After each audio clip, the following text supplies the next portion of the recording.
Welcome to the No BS Spiritual Book Club's live streaming interview series, where leading new thought teachers, speakers, and authors share the intimate stories behind the 10 best spiritual books that inspired them the most on their spiritual journey. From well-known classics to hidden gems you might never have heard of, the No BS Spiritual Book Club saves you time and money by sharing reliable recommendations from those who've walked the path before you. The No BS Spiritual Book Club, the only no BS guide to the best spiritual books to inspire your own journey of self-discovery. Here's your host, founder of the No BS Spiritual Book Club, Sandie Sedgbeer.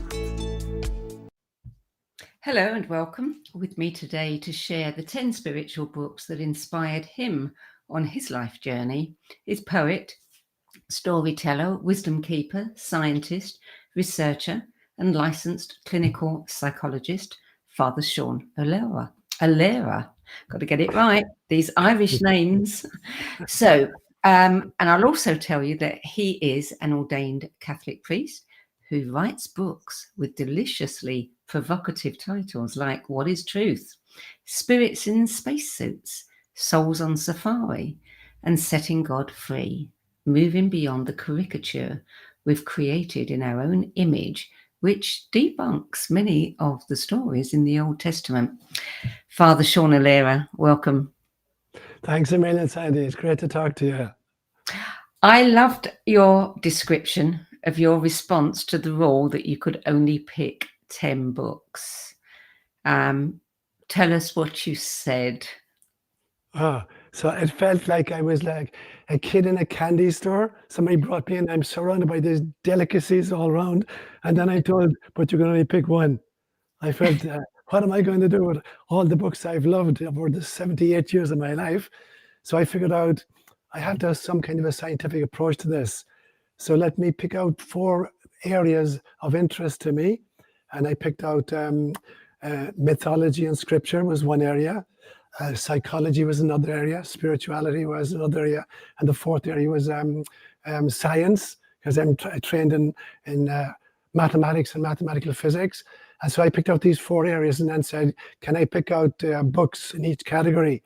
And then I picked out authors that I liked. And then I came down finally with a list of 10 different books. I think I had 3 in the kind of mythology, scripture, 1 in science, 3 in psychology, and 3 in spirituality. But I felt like it was like Sophie's Choice. I can't believe you're telling me to kind of sacrifice all these other kids, and just pick out 10. So, but it was a great exercise. It's a cool task, a very cool task. I know so many people. We don't even think about how much books mean to us until we face something like this, and then we really have to think about it. Right. So we're going to start with your first book on your list, which is Irish Sagas and Folk Tales by Eileen. And let me see if I can pronounce this right. O'Fearlin? Fréloin? Fréloin. Okay. Right. Okay. Published in 1954. Tell us about this book. So it's interesting. I've always been fascinated by mythology because I had a grandfather who was basically a druid, and he was the greatest storyteller I've ever come across in my life. And having had the privilege of being raised bilingually, and then going to Africa and learning 4 African languages and the mythologies of those, I realized really quickly that mythology and folklore is the kind of the archived wisdom of a culture. If you really want to go to the wisdom of any culture, you have to learn their stories. And stories, they create origin myths for us. Every group needs to know where did they come from. And every child does. If you do genealogical research, you want to figure out who your great-great-great-great-grandparents were. So as individuals and as cultures, and as organizations of various kinds, we always want to know what our origin myths are. And every culture I've ever lived among, and every place I've studied, they're all origin myths that tell where we came from. And then they have to be able also to give us the courage to deal with present vicissitude. And the third thing they have to do is to prepare us for the future. So a great story should tell us where we came from, how we're going to deal with present issues, and then what kind of a glorious future we're trying to create for ourselves. And that's how I see the scriptures of all the great traditions. The Bible, the Bhagavad Gita, the Pitakas of Buddhism, the Quran, Irish folklore, African mythology, they're all doing the same thing. They're all the revealed word of God. They're the way in which God speaks to us. And there's something about stories particularly, that stories engage the imagination. So particularly when you're reading or you're listening to a great storyteller, what you're doing actually, the storyteller is giving you a surfboard, but you're going to have to surf the waves of your own imagination. You're going to have to create the scenes on the basis of just the words that the storyteller is using. So it's a very interactive process. And so the stories are not basically about information, they're about transformation. They're about, making your soul sing. And so that's how I regard the scriptures as great traditions, that they're great stories. Now the question is, how are you going to unpack the stories? So there's a great statement, for instance, of Jesus in the New Testament. It's in Matthew's Gospel in chapter 13, where he's been harassed by his hearers. Why are you always talking in parables? Talk plainly to us. And he gives two different explanations. At one stage he says, I speak in parables so that seeing you may see, but not understand, hearing you may hear, but not comprehend. So what's he saying? He's saying, if you're listening to me just with your intellect, you're not going to get it. You have to listen with your heart and with your soul. So I differentiate between wisdom and knowledge. Knowledge is data that are generated by the sensorium and processed by the brain, whereas wisdom is data that are generated by the soul and processed by the heart. And so he's saying, don't listen to me with your ears or with your brain. Listen to me with your heart and with your soul. And that's the purpose of stories, because stories are ever fresh. Every generation is going to unpack the same story depending on the circumstances in which they find themselves. So when I look at the scriptures of various kinds, or the mythologies of various peoples, I'm seeing the soul of the nation wrestling with the issues of their time. So that's the importance for me of folklore. And as I think I may have mentioned in the blurb I wrote, it was the only book I brought to Africa with me. In 1972, when I was hoping to spend the rest of my life in Kenya as a missionary priest, the only book I brought with me was Heidi No Freiland's book on Irish mythology. Mm. Wow. Book number 2, The New American Bible, the Catholic edition by Moses, Matthew, Mark, et al. Right. So the reason I included the Catholic version is that there's a difference between the Protestant Bible and the Catholic Bible. In the Catholic Bible, there are 73 books. In the Protestant version, there are only 66. So there were 7 books that got excluded during the Reformation. So I like to include those. Now, there's a lot of other books that got thrown out, a kind of epiphenomenal kinds of stuff, or kind of Gnostic scriptures that didn't even get included in the Catholic version. But if you're going to choose a version, you're going to get 7 more books in the Catholic version that you're going to get in the Protestant version. So that's the reason why I kind of cling out to that. And then when you translate from one language to another, there are 3 rules or 3 ways of translating any language into another language. The first one is literal translation, where you translate a verb with a verb, a noun with a noun, an adjective with an adjective. And that would appear to be the best way of doing it, but it's terrible, because you can't capture proverb, or you can't capture puns, or you can't capture humor when you translate literally. So the second way is called dynamic transference, where you try to understand the mindset of the original, and you try to understand the audience that the original was addressing, the economic circumstances, the political environment, and you try to kind of marinate in that culture, and then you translate coming out of that. So that's the second way of doing it. And the third way is you start with a predetermined agenda that you wanted to say, and then you translate it, and you brutalize it in order to conform to your own particular expectation. And you get that a lot with kind of fundamentalist Christian thinkers. So I pick out this particular one then because it's dynamic transference. It's kind of bathing in the culture out of which these books came, trying to understand the mindset, the financial situation, the political situation, the social dynamics, and try to kind of render in translation that honors all those. So that's why I would have picked out that particular one. And you said in your description that you were greatly influenced by your great grandmother, who was a Catholic mystic who had conversations all the time with Mother Mary, and she actually taught you how to unpack the Bible stories in their esoteric meanings. Absolutely. So she was alive. I've got a photograph of her right up here in front of me. I called her Muddy. I couldn't pronounce her name as a child, so I called her Muddy. And so she was alive until I was 10 years of age. So she was a major influence on my life. And she would talk aloud during the day to Mary, the mother of Jesus. And so we have this term in Gaelic. It's called a chailoids, which means a thin place, a place where the veil between the mystical and the mundane is diaphanous. And there are places in Ireland, sacred spaces, and there are sacred times of the year, like Bealtaine on the 1st of May, or Samhain, the 1st of November, when the veil is particularly diaphanous and you can move through effortlessly. But she lived in that place, and she was constantly moving through the veil. And as a little child, I presume that was the norm. And in actual fact, all little children between the ages of 2 and 5 live there. They're constantly moving through the veil. And then we pat them on the head and talk about their imaginary friends. They're not imaginary in the sense that they're phantasms. It's rather they're moving through the veil continually, and they're having dialogues and encounters with entities and energies that reside at the other side of the veil. So hanging around Muddy for the first 10 years of my life, I presumed, that was the norm, that you got to dialogue with the denizens of the other side, particularly the kind of the mystical characters like Mother Mary. And so when she told me the Bible stories, then that was the unpacking, that was the hermeneutics that she used, the interpretative model that she used to look at all the stories that she found in the scriptures. So it wasn't a literalist interpretation.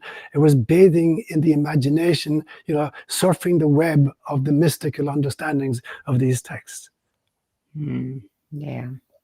Book number 3, Escaping Eden by Paul Wallis, published in 2020. An author and a book that I think certainly my audience is very familiar with. What attracted you to this material? I was actually introduced to Paul by Regina Meredith.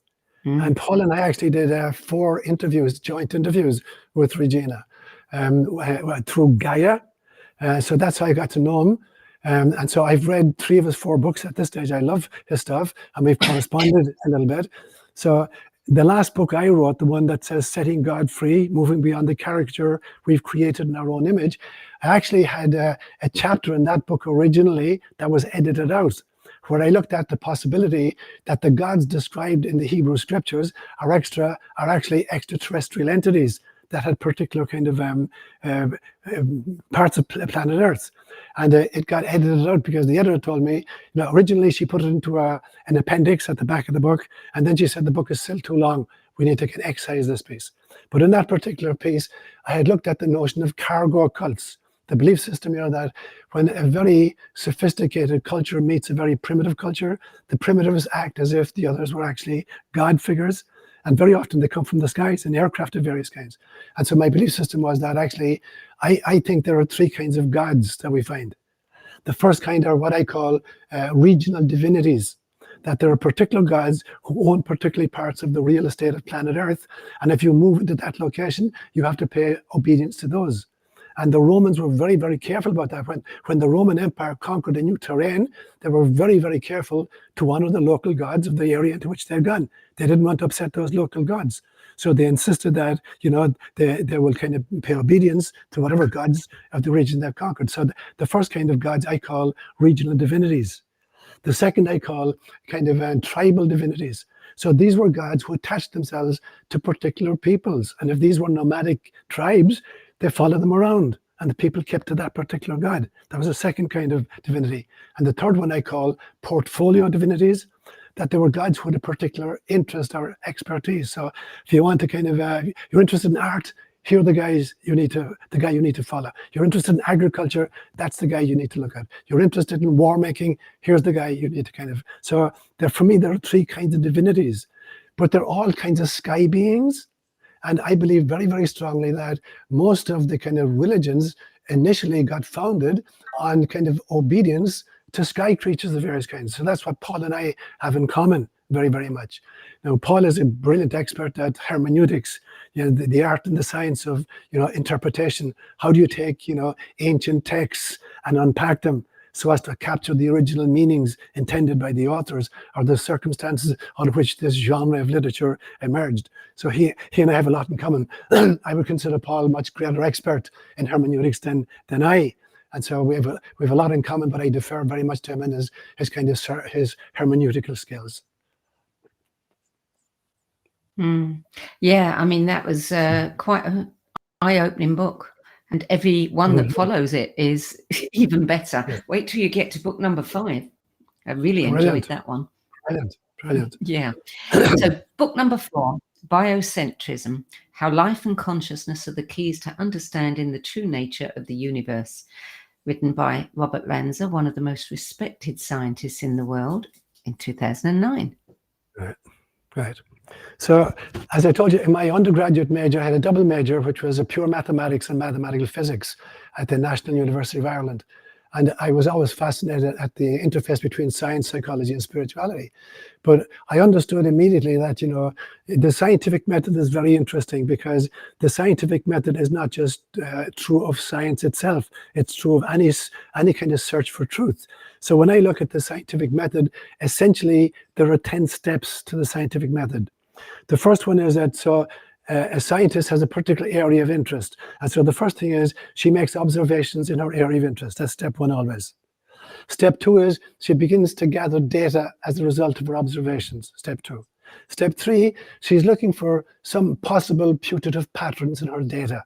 Is there some kind of a pattern lurking in the data here? Stage 3. Stage 4 is if she determines, yeah, I can see a pattern here.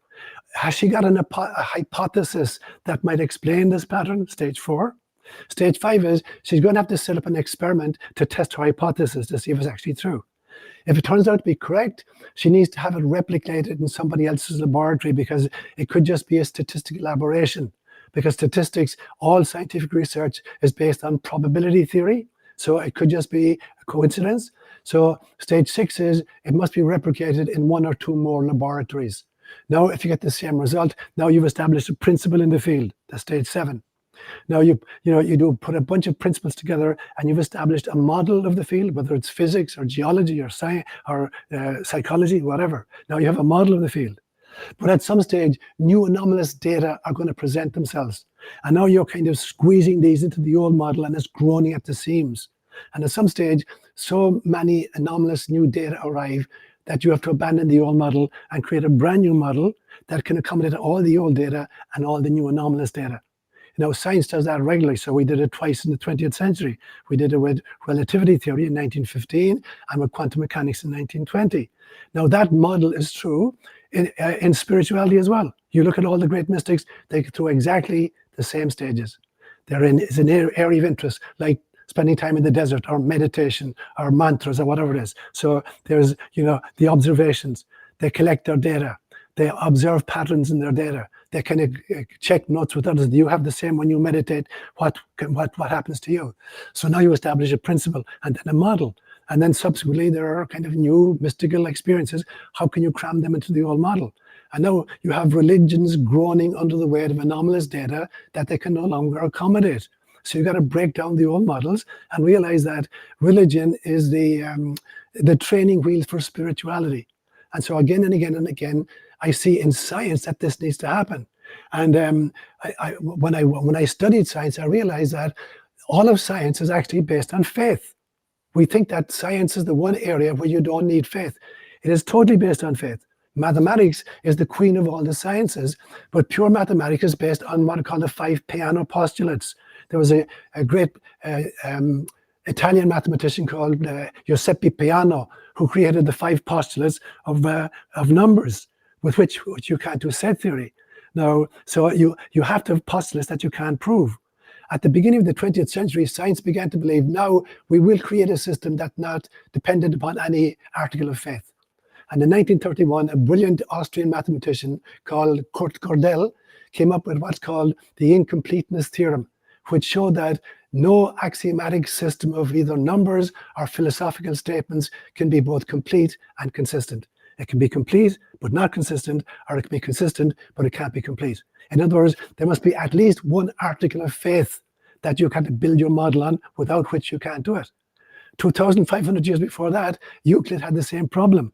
He came up with his 5 postulates for Euclidean geometry, and most of them are self-evident, but they can never be proven. So one of them was the shortest distance between any 2 points is a straight line.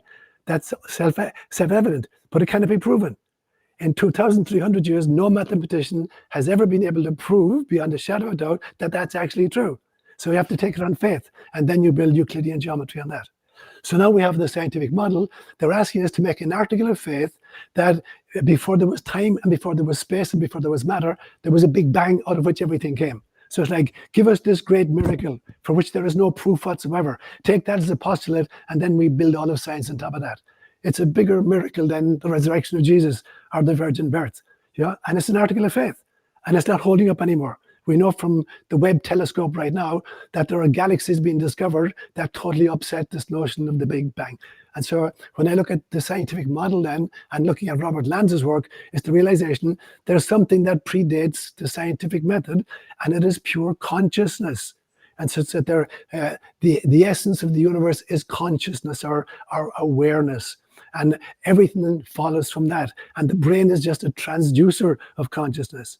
So everything that exists is a kind of a reducer or a redactor of consciousness, or a kind of so when I think, for instance, that every cell in the body is a kind of a redactor of cosmic consciousness. It tells the cells how to be cells.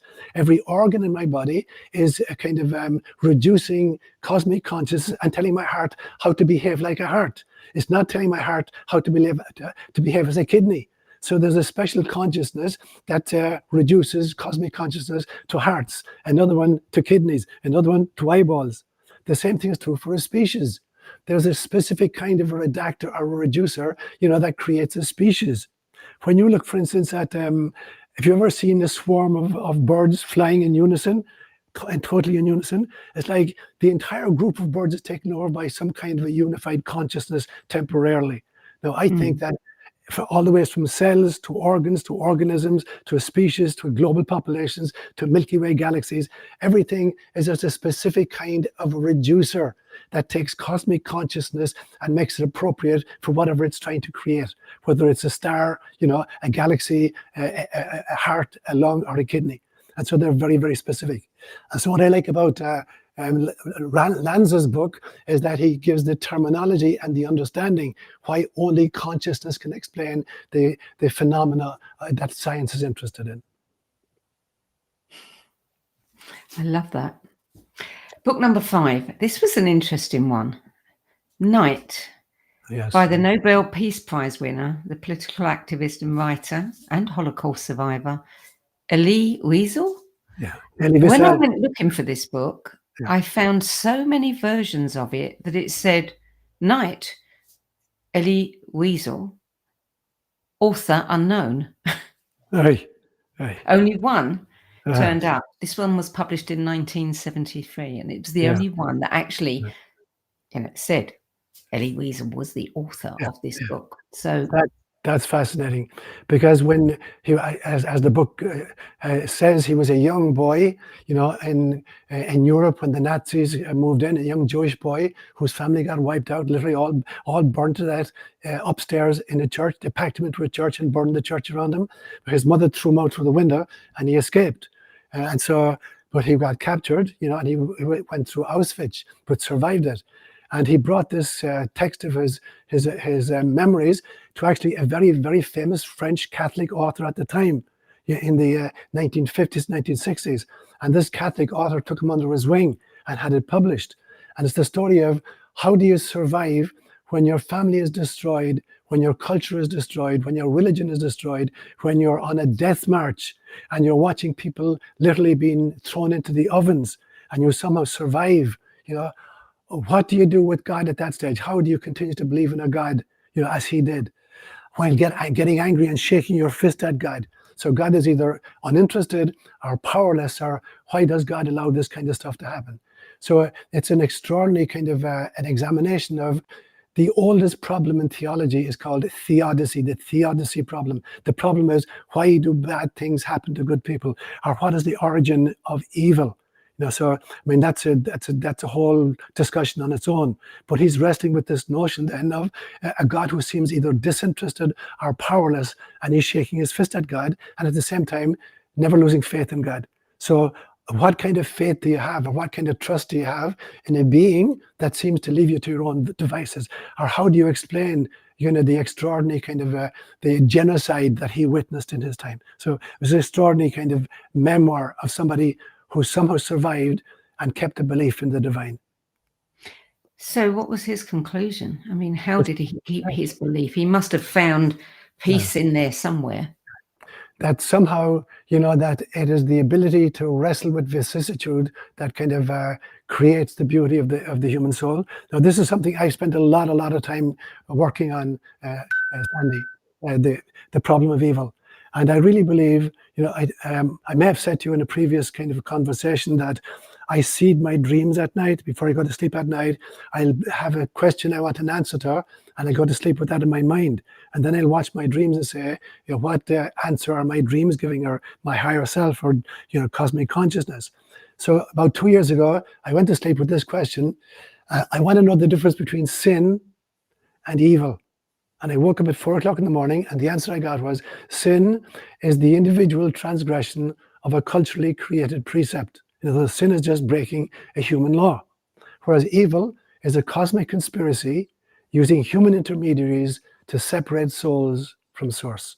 And I really believe that there are beings out there, perhaps the same kind of beings that kind of colonized Earth and created religions, to kind of divert us from the real divine. And so that in some senses, there's an agenda to separate souls from source. And we've been wrestling with this issue throughout all of human history, and you can do it in various ways. And one of the most devious ways is to try to do it through religion, to pretend that you're going to give people a system of contacting God, where in fact you're just reducing it to fundamentalist dogmatic decrees and obedience to some kind of a hierarchical oligarchy. And so evil, I think, is primarily the result of energy, beings who are actually feeding on the energy of warfare and pain and anxiety and depression. Much like, for instance, when I look at people, bullfighting, that you're going to torture an animal to death, for the delectation of 20,000 people in an arena. Are you going to make dogs fight and kill each other and cheer them on? So there's something about the human spirit that we're actually feeding energetically on the distress of other beings, and that's true at a global level. That the part of the reason for warfare and disputes between nations and cultures is that a higher level of consciousness is feeding off of this. Now, I think there are beings who are much more benign and loving of us, angelic beings, who are trying to wake us up to the reality. So there's this titanic struggle going on.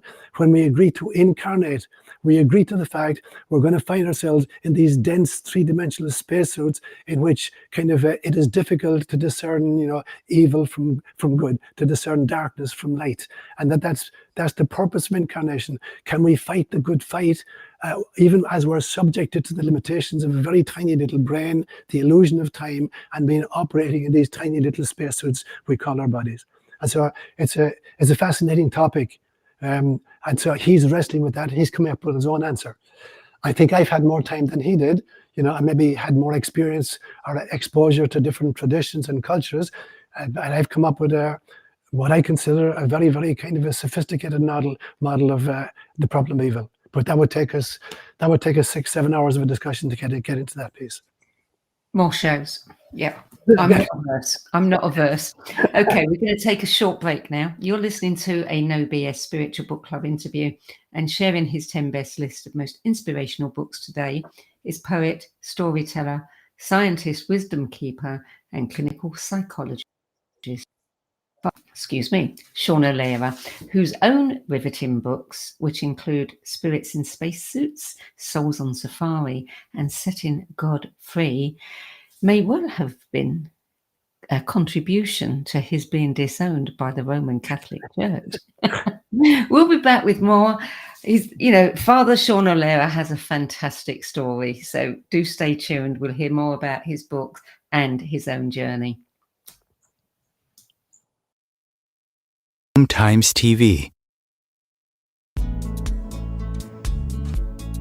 Maya Angelou once said that there is no greater agony than bearing an untold story inside you. I'm Sandie Sedgbeer, and when I'm not hosting Times Media's flagship radio show What Is Going On and the No BS Spiritual Book Club, I help people share their untold stories. Books are my life, my joy and my passion, and there is no greater reward than helping aspiring writers get their books out of their heads and into the hands of those who are waiting to read them.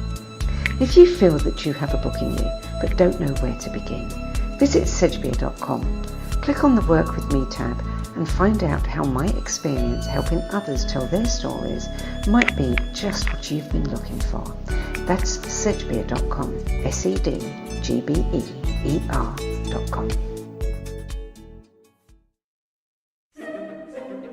Imagine becoming a super influencer. Reinvent yourself, invest in your brand, and then manifest your success with a robust spheric approach.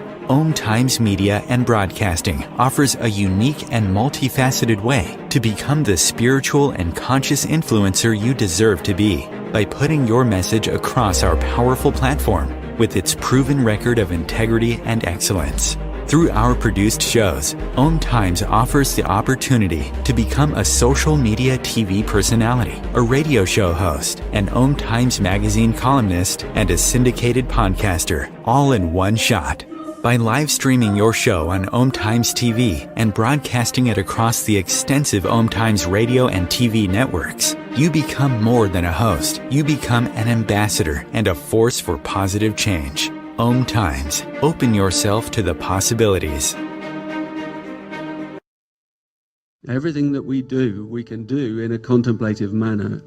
Through the art of contemplation, you can use the gene keys in a really powerful way. Gene keys is basically the code book of life. In the gene keys, the book is made up of these three levels: shadows, gifts, and cities. And the journey is through those three levels, kind of unpicking of the shadow states, the releasing of the gifts, and then the embodying of this higher consciousness called the city. And the cities are very exalted words. And it's not like we kind of suddenly are all these exalted Christ-like beings, but we have flashes and illuminations along the journey. And the more we get stuck into the journey, the more illumination comes to us, because the more we're releasing the light from in these codes inside our DNA. So all those revelations are inside us. So the contemplative way is the inner way.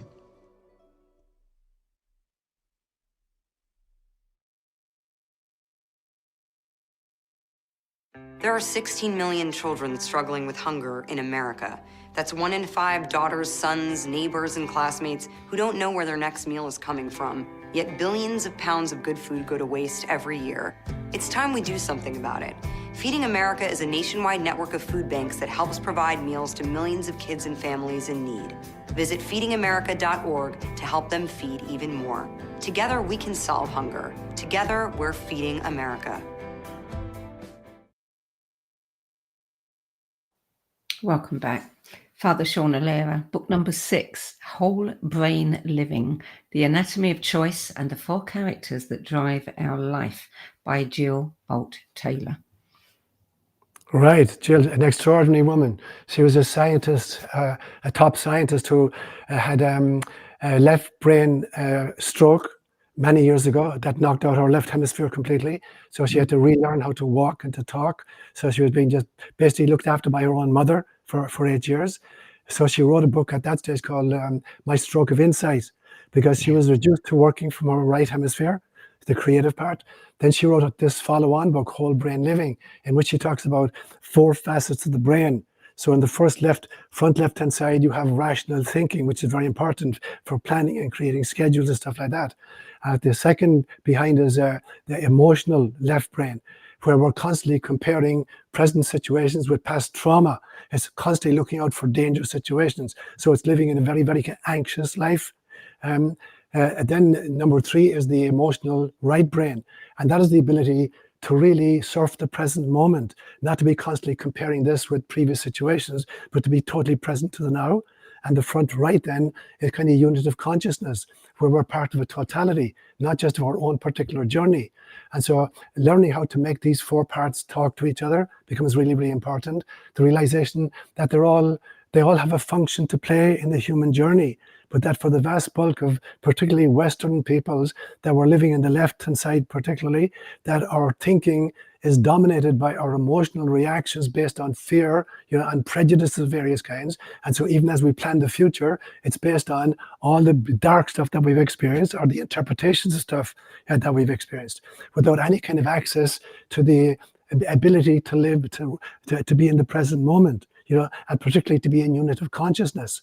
So when I read her book, I think of Step as like, there's a famous homily that the Buddha gave one time. He's walking along the road with a bunch of his disciples, and he picks a flower and he holds it aloft. And they're waiting for him. Okay, what are you going to say about the flower? And just holding it up. And a minute passes. He said nothing. 2 minutes pass. 3 minutes. Like, dude, what's the story? And then suddenly one of the disciples breaks into a huge smile. And the Buddha says, yes, you got it. And so what he's saying is, if you really saw a flower, you see God. And Christ will say the very same thing 550 years later. Look at the lilies of the field. They don't spin or weave or gather into barns. And yet I tell you, not even Solomon in all his fine regal robes looked as good as one of these. Why are you afraid? And so this ability to be totally present to the miracle of the moment, we've lost that. And this is what Jill Bolte Taylor is coming back up again, that every moment is pregnant with the love of God. If we only have the eyes to see, there is no place where God is not present. There's no situation in which we can't harvest it for a divine kind of a gift. And then the front is to join that to the unit of consciousness, that this is the birthright of everything that exists. Every bunny rabbit, every oak tree, every human being is part of that extraordinary unit of consciousness. So she writes this beautiful book as a scientist, telling how you can actually activate the physical brain to participate in that process, rather than to kind of back us into this fear-based thinking about the future. I love her work. I mean, it's just phenomenal. Yeah. Book number 7, Beyond the Brain, Birth, Death and Transcendence in Psychotherapy. And that's by Stanislav Grof, published in 1985.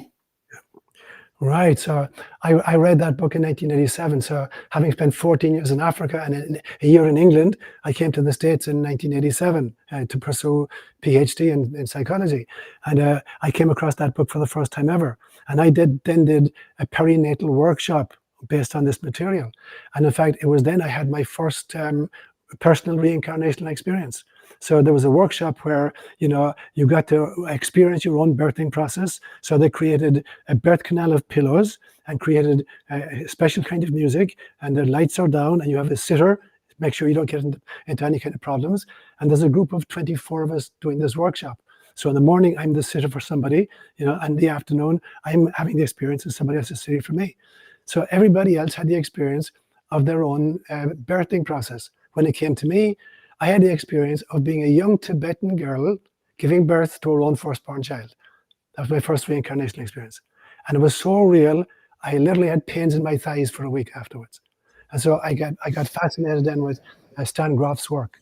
And this notion of the perinatal matrices, that he believes that the 4 stages of pregnancy and birthing are correlated with subsequent kind of neurotic behavior of adults. Depending on where the difficulties lay, in the birthing process, there'll be corresponding kinds of neurotic behavior in the adult. And he broke it into 4 kind of sections. So the first one is the womb experience itself. Is it a happy environment or a toxic environment for the child? And so is the mother being well nurtured, and is she being surrounded by love? Or is she going to be subjected to domestic abuse, or is she on crack cocaine? So what is the first stage is, what's the actual in utero experience of the little baby? Is it good or is it toxic? Stage number 2 is the birthing process begins. The contractions are happening, the walls are closing in, the roof is coming down, the floor is coming up, but the cervix is still closed. So there's no way out. So the child is trapped. And this kind of total fear, claustrophobia, that everything is changing suddenly. The third stage is the cervix is now open and the birthing process begins. So now you're spelunking down the tunnel, the birth canal, but there's no guarantee you're going to survive the journey. And the fourth stage, then you're out, and the umbilical cord is cut, and there's bright lights and loud noises and whatever. Now, I think that's really true for every one of us, and I've used this in my psychology practice. But in the last year, I've come to the conclusion that the basic perinatal matrices are true not just for the individual human being, but for individual cultures and even for the global culture itself.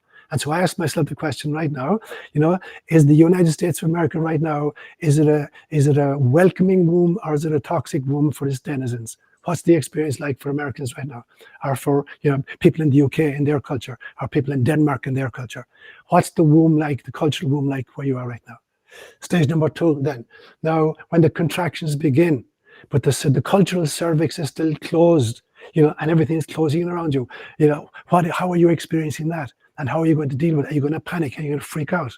Stage number 3, the cultural cervix is now open and the birthing process is beginning, but am I going to make it safely? These times we're in, is it going to lead to a World War III, or is it going to lead to a shift in human consciousness? And then finally is the birthing process. So who are the doulas and the midwives and the doctors who are facilitating this birthing process? Are they really interested in birthing a bouncing baby? Are they trying to create a kind of a late-term abortion because they want to stay in control of Project Planet Earth? So for me, I now apply the basic perinatal matrices to the global evolutionary trajectory, and to kind of pray that we're going to create a really healthy baby in the future. That planet Earth is going to look significantly different, in 10 years' time than it did, 10 years ago. Yeah. Well, one of your books, one of the authors of your books, has an answer to that. We'll get to that one in a minute. Book number 8, Consciousness Beyond Life, The Science of Near-Death Experience, by the Dutch cardiologist Pim van Lommel, published in 2007. Right. The thing I like about it, I've seen many kind of podcasts or interviews that have been done with him. But what I like about him particularly is he's a modern polymath. He's got this extraordinary ability and knowledge of so many different fields, like cardiology, obviously, but quantum mechanics, traditional science, biology. He's a real expert in many of these fields, in the consciousness research stuff. And so what I love about him is that he's able to frame the study of near-death experiences in a scientific language, and demolish the pathetic efforts by the naysayers to claim that it's just anoxia, or a kind of lack of oxygen in the dying brain, or whatever. That he's dismantling all of the ridiculous obstacles that will be thrown in his path, and representing this in extraordinarily deep quantum mechanical language that makes eminent sense to me. But that he's straddling these areas of expertise and is cross-fertilizing them to their mutual benefit. So I've loved reading that book. Book number 9 is a book that I personally loved, and have been, telling everybody I meet about it. LSD and the Mind of the Universe, Diamonds from Heaven, Christopher Bache, published in 2019. And he certainly has an answer to your question. Yes. What are we birthing? Absolutely. It was fascinating to me because I've never done LSD. I'm fascinated at psychonautical research, but I have never done LSD. I never even smoked weed. So I kind of generate my altered states of consciousness through different kinds of practices. But I'm fascinated by anybody who has the cojones to do what he did. 73 trips, graphic encounters with kind of global darkness. And that he had the courage with his wife. His wife was a psychologist, and that she could guide him through these experiences over a period of nearly 20 years. And that he could stick with the regimen in which he was kind of experiencing firsthand these extraordinary, not just personal traumas and personal darkness, but not even global darkness, but cosmic darkness. And that he had the courage to somehow tough it out and keep going through it and saying, what can he harvest from his experiences? And it was fascinating to me that at the very end of the book, in answer to an interview he was doing, he listed 12 different beliefs that came to him as a result of his experiences. And every single one of them I could check off and say, yes, I'm 100% in agreement with you. Yes, that's been my experience. That's my belief system as well. So it's like a checklist of my personal cosmology. And I'm very, very big that every individual person needs to create their own personal cosmology. And a personal cosmology should do 4 things for you. It should make your heart sing because it's in alignment with your soul's purpose. Secondly, it should stretch you out of your comfort zone because you constantly need to grow. Thirdly, it should have an explanation for every single experience you have. Whether it's do you believe in extraterrestrials? Do you believe, whatever, can I explain that? Yes or no? And fourthly, it needs to be constantly updated. And he did that, session by session by session, dealing through these 4 pieces.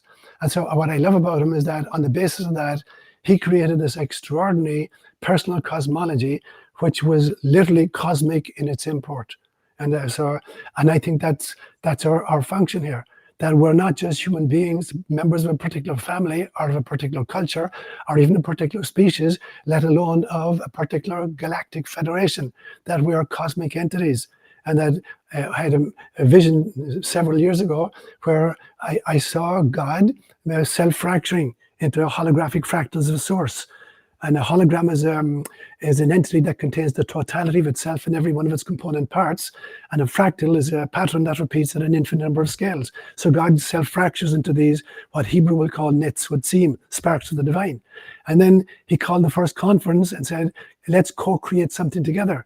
And all of these billions of souls, of which you and I are members, co-created a cosmos.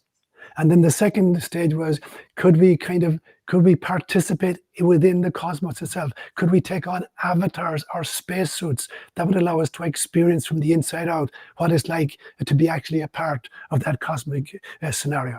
And very, very brave souls took on the toughest task, which is a 3-dimensional spacesuit, like these things you and I are wearing right now, which are so sunk in the density of separation from the source that most of us don't even realize that there is a God, that we are God, that nothing exists except God. Now, I think Chris Bash got that in spades. He really plumbed that, and he did it in extraordinary detail. I loved the way he presented it. Yes. I've spoken to Chris many times, and I'm just, in awe, and I don't use that word lightly. Yes. Yeah. So number 10 is Seeking Jordan, How I Learned the Truth About Death and the Invisible Universe by Matthew McKay, published in 2016. Right, yeah. And so I've known Matt for probably 30 years now. In fact, we co-wrote a book together in 2013. Himself and Ralph Metzner and I, we wrote a book called Why, What Your Life is Telling You About Who You Are and Why You're Here. But I'd known Matt long before that. And I knew him when his son Jordan was murdered in San Francisco. This young man coming back from his girlfriend's house, cycling in San Francisco. He'd just gotten off, a train, and he was cycling home, and he was killed by some convict. Nobody was ever found for it. Probably a kind of initiation rite, that there are gangs, and in order to be initiated, you have to commit a murder, and you just pick out a random individual and kill them. You have to prove, that you're capable of killing, and then the gang people can hold that over your head. They have information then that they could give to the cops at any stage. So obviously, he was killed in this random shooting. So you can imagine a father getting a phone call at 6 o'clock in the morning that his son had been murdered, early in the evening. So Matt is devastated, as you can well imagine. And he's on this extraordinary search, is this the end? Does consciousness end with a murder? And so he sought out a few psychics, and Ralph Metzner particularly. Ralph was an extraordinary individual himself and a great hypnotherapist. So Matt McKay went through a whole bunch of almost like seances where he contacted his son Jordan, and they had this ongoing extraordinary conversation where Matt would ask the questions and Jordan would give the answers. And Matt has now created, together they've written 3 books, and he's about to finish a 4th book. And once again, it's the answer to the really deep, important cosmological questions. And Jordan was probably, I'm going to say maybe 22, 23 when this happened, and the knowledge that he's giving from the other side is way in excess of anything he ever studied on this side. So he's not drawing this information, from this side. Nor is Matt. Matt is a brilliant psychologist himself, and has written about 40 books which are used as texts in colleges on psychology. But there are areas he covers, like scientific areas, that Matt has no interest in or knowledge of whatsoever, nor did Jordan when he was still incarnated. but Jordan is delivering this information on a regular basis to Matt. So Matt will just ask a question, then take up a pen and start automatic writing. And there's 3 brilliant books that have come out of it as a result. And that was the first one, Seeking Jordan. Jordan was his son's name. So that is your 10 best books. If you had to pick one that shifted you, moved you, transformed you in some way, which one would it be? It would be Chris Bash's book. Yeah. Yeah. I'll tell him that. Yeah. Yeah. And of all of these authors, some of whom you know, those that you don't know and have never met, who would you most want to have dinner with? Well, obviously, I'd like to meet with Chris Bash for that kind of a conversation. If she were alive, I doubt she is now, Eileen O'Freilein. This book was published way back in 1954. And she was actually the daughter of a very famous Irish writer called Sean O'Freilein. So given my kind of fascination with mythology, and with spending time in Ireland, we call them Shanachis. A Shanachi is a storyteller. And when I was growing up in Ireland as a little child, every village had its Shanachi. And my grandfather was the local Shanachi where I grew up. And so I was privy, I got these stories from, the time I was a little child. So I'd love to meet either Eileen O'Freilein or one of the great kind of mythology collectors. In the late 1800s and the early 1900s, there was a whole bunch of people went to kind of collect these stories. And when I was in the seminary, I actually had a meeting with a man called Seamus Ó Lairge. And Seamus Ó Lairge had founded the Irish Folklore Commission way back in 1922. And he was using the school children of Ireland to go out to their grandparents to collect stories and bring them into the school. And the school teachers would write them down. And when the phonograph was invented, he sent people around the country with phonographs recording the voices of these storytellers. And then he created the greatest kind of collection of folklore anywhere in the world is in Trinity College in Dublin. There's Irish folklore is the biggest kind of encyclopedic collection of folklore of any culture in the world. So I actually had the privilege of meeting Seamus Ó Lairge way back about 1968. So I would love to meet one of those kind of collectors of Irish folklore, people who had kind of hands-on connections with all of these old men and the old women all over the country who told these stories in their own accents, just to be able to kind of pick their brains. Yeah, that would be my wish. You've led a fascinating life, and you've been disowned by the Roman Catholic Church, for probably attracting more customers than the fellow bishops and priests down the road. You co-founded, and you're the spiritual director of a non-denominational community called Companions on the Journey, which is based in Palo Alto. Tell us a little bit about that. Yeah. And so I think I may have said to you before that after 14 years living in Kenya, I was thrown out by the government because I was clashing with politicians over corruption in the government. And so I was thrown out of Kenya in 1986. I spent a year actually in London, in Mill Hill, living in Mill Hill. And I was studying hypnotherapy and Jungian psychology, and then came to the States. And then I was part of the Catholic Diocese of San Jose, and for about 8 years. So I got my board and keep for, working as a priest, doing baptisms, marriages, saying mass, stuff like that. But I was constantly kind of talking about reincarnation and about having women priests in the Catholic Church. It didn't make any sense to me. I would tell, I would make up stories like, imagine a situation where it's after Jesus has descended back into heaven and the Catholic Church has been founded and Peter is the first pope. And it's a Sunday morning, and Mary, the mother of Jesus, gets on her cell phone and calls Mary of Magdala, and she says, Mary, can you tell me where's St. Peter saying Mass? Where's St. Peter saying Mass today? And Mary gives her a text message and says, it's in such and such a place. And they go to it, and Peter is saying Mass with his back to the crowd, and it comes to Holy Communion, and the two Marys kneel down, and he comes up with the host, he says, the body of Christ, the body of Christ.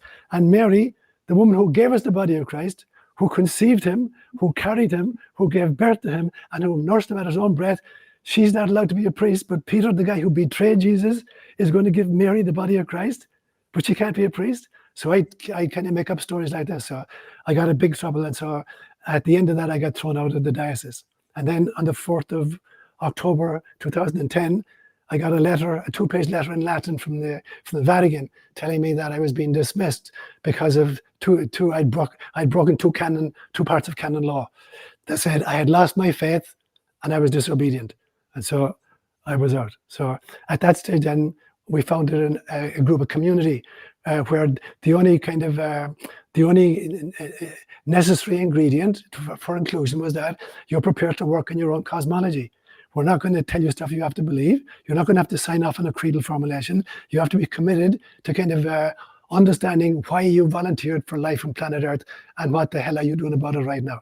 So that was the only kind of a criterion for admission. Are you interested seriously in your own spiritual journey, and are you prepared to put the hard work into figuring out, why you're here and what you're about to do? So it's been going on for 27 years. Wow. So we are nearing our normal end, but I'm going to break the rules and I'm going to go a bit longer because I love talking to you. And there's a couple of things I want to ask you.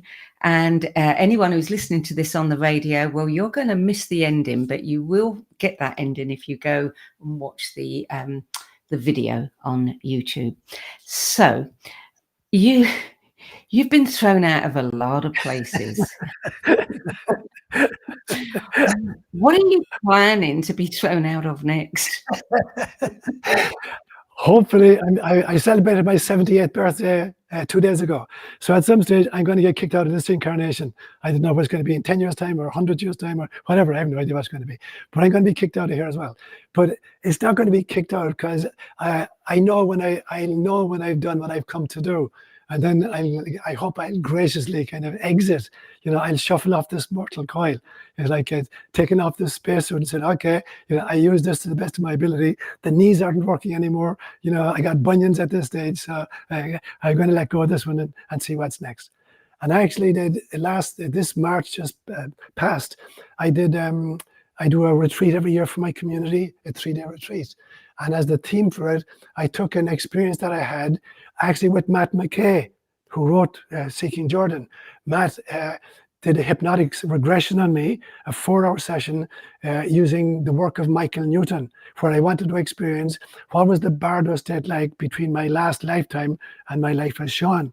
And it was one of the most powerful spiritual experiences of my life. What happened when I died in the last lifetime? And this is really tearful for me. I was a young Russian soldier in 1944, liberating a concentration camp of women and children. And coming up to the barbed wire and seeing this beautiful young red-headed woman inside the barbed wire, and somehow knowing she was a soulmate of mine, and trying to go in to kind of reach through the barbed wire to make contact, and being shot and killed. And that was my last memory of this, shocked look on the face of this woman.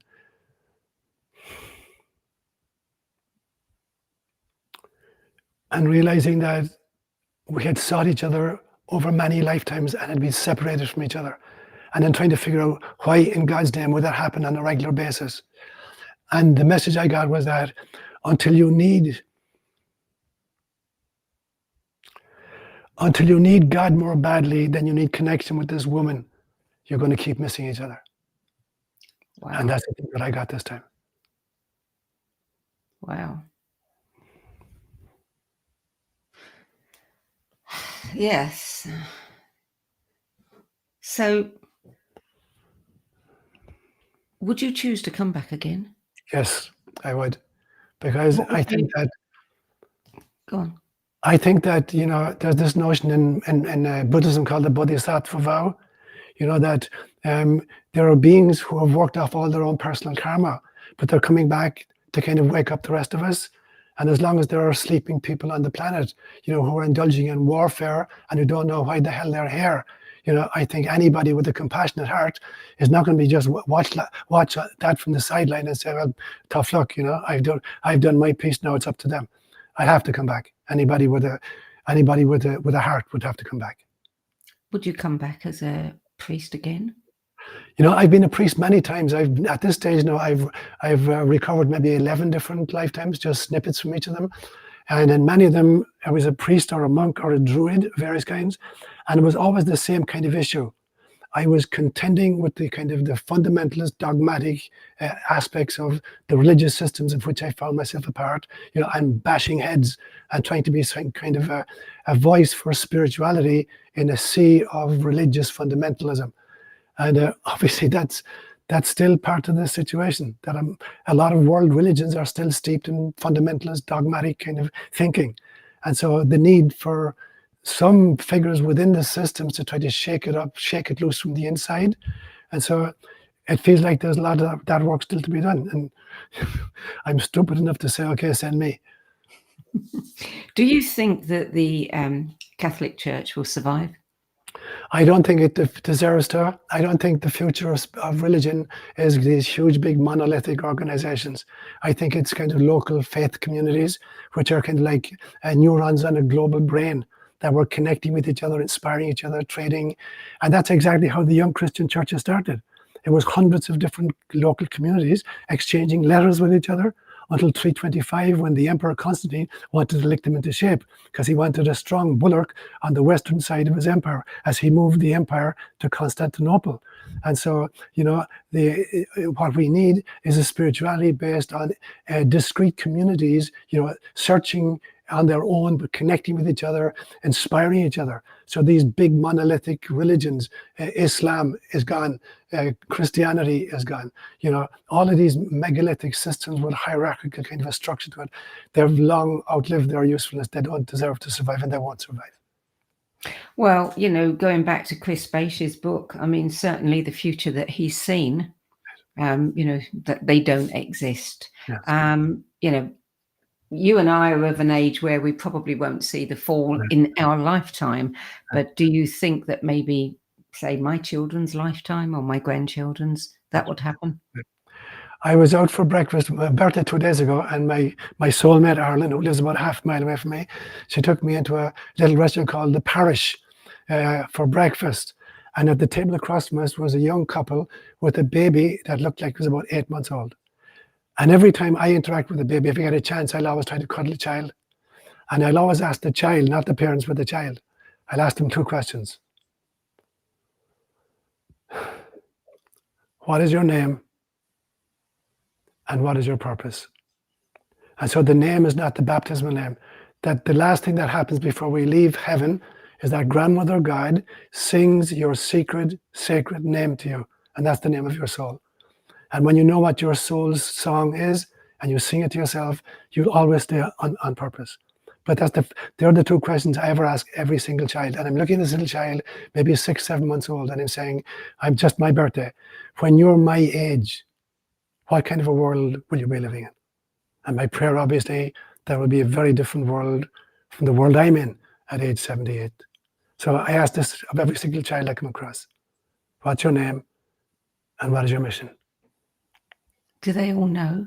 They all know. The child knows. The parents don't, and the child is going to be educated by the parents and by the school system. You're supposed to be a ballerina, or a musician, or an engineer, or an accountant, or whatever. But by age 5, we've kind of beaten the wisdom out of them and inculcated them with, kind of factoids. How can we remember? One of the most important ways is spending time with little children. So I advocate that children between the age of 2 and 5 are constantly moving through the veil, because I've differentiated. There's a huge difference between imagination and fantasy. Fantasy is the ability to make up stuff that's not real. Imagination is the ability to volitionally shift my state of consciousness, enter into different domains, and energies, encounter different beings that reside in those places, dialogue with them, learn from them, and bring that back here. And kids are doing that constantly. So to really watch and join what kids are doing and join with them, not kind of patronizingly pat their curly heads and say, oh, yeah, I understand. Really try to see what they're seeing, to try to see through their eyes. Because children, it's interesting that Christ said at one stage, you want to get to the kingdom of heaven? You won't even get inside the front door unless you become as little children. So what was he seeing in little children?